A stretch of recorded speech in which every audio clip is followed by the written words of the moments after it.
வாடிக்கையாளர்களே, நண்பர்களே வணக்கம். இன்னைக்கு நம்ம இந்த வீடியோல என்ன பார்க்க போறோம்னா, பங்குனி உத்திரம். பங்குனி உத்திரங்கிறது சாதாரண ஒரு திருவிழா கிடையாது. பங்குனி உத்திரங்கிறது தமிழர்கள் அனைவருக்குமான ஒரு உன்னதமான திருநாள். அதாவது குலதெய்வ வழிபாட்டுக்கு முக்கியத்துவம் கொடுக்கிற தமிழர்களோட வழிபாட்டிலே முக்கியமானது குலதெய்வ வழிபாடு. அந்த குலதெய்வ வழிபாட்டுக்கு முக்கியமான நாள் பங்குனி உத்திர நாள். பங்குனி மாதம் உத்திரம் நட்சத்திரம் அன்று. மேலும் பங்குனி உத்திரத்தன்று என்னென்ன நிகழ்வுகள் நடந்திருக்கின்றது என்பதை இந்த வீடியோவின் வாயிலாக நம்ம பார்ப்போம். திருப்பரங்குன்றத்தில் முருகப்பெருமானும் தெய்வானையும் திருமணம் நடந்தது இதே பங்குனி உத்திரம் நாள். மகாலட்சுமி விரதம் இருந்து மகாவிஷ்ணுவின் திருமார்பில் இடம் பிடித்த நாள் இந்த பங்குனி உத்திரம் நாள். பிரம்மன் தன் மனைவி சரஸ்வதியை நாக்கிலேயே வைத்துக் கொள்ளும்படியான வரத்தை இந்நாளில் பெற்றார். தன் மனைவி இந்திராணியை பிரிந்திருந்த இந்திரன் மீண்டும் அவளுடன் சேர்ந்த நாள் இந்த நாளாகும். பங்குனி உத்திரத்தோட மகத்துவத்தை புரிஞ்சுக்கோங்க, இன்னும் நிறைய இருக்குது. சந்திர பகவான் கார்த்திகை, ரோகிணி உள்ளிட்ட 27 நட்சத்திரங்களை மனைவியாக அடைந்த புண்ணிய தினம் பங்குனி உத்திர தினம். இமவான் தன் மகள் பார்வதியை சிவனுக்கு திருமணம் செய்ய தேர்ந்தெடுத்தது இந்த நாளில்தான். மதுரையில் மீனாட்சி சுந்தரேஸ்வரர் திருமணம் நடந்தது இந்த நாளில்தான்.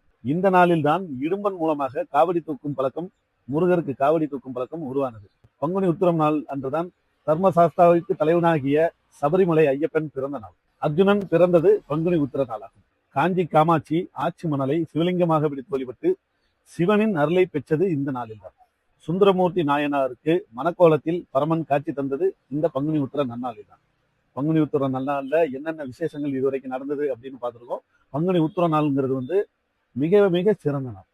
நம்ம அன்னைக்கு குலதெய்வ வழிபாடு, தமிழர்களாகிய நாம் குலதெய்வ வழிபாடு நம்ம வழிபடுவதால நம்ம குலம் மென்மேலும் வளர்ச்சி அடைஞ்சு நம்ம குலத்துக்கு, அதாவது நம்ம பரம்பரையா நம்ம வாரிசுகளுக்கு, நம்ம குழந்தைகளுக்கு, நம்ம வாரிசுகளுக்கு எந்தவித பிரச்சனையும் இல்லாம நம்ம முன்னோர்கள், நம்ம வணங்குற குலதெய்வம் எல்லாமே நம்ம முன்னோர்கள் தான். அவங்க எல்லாம் நம்மளை காத்து வழி நடத்துறதுனால கண்டிப்பான முறையில குலதெய்வ வழிபாடு ரொம்ப ரொம்ப முக்கியம்.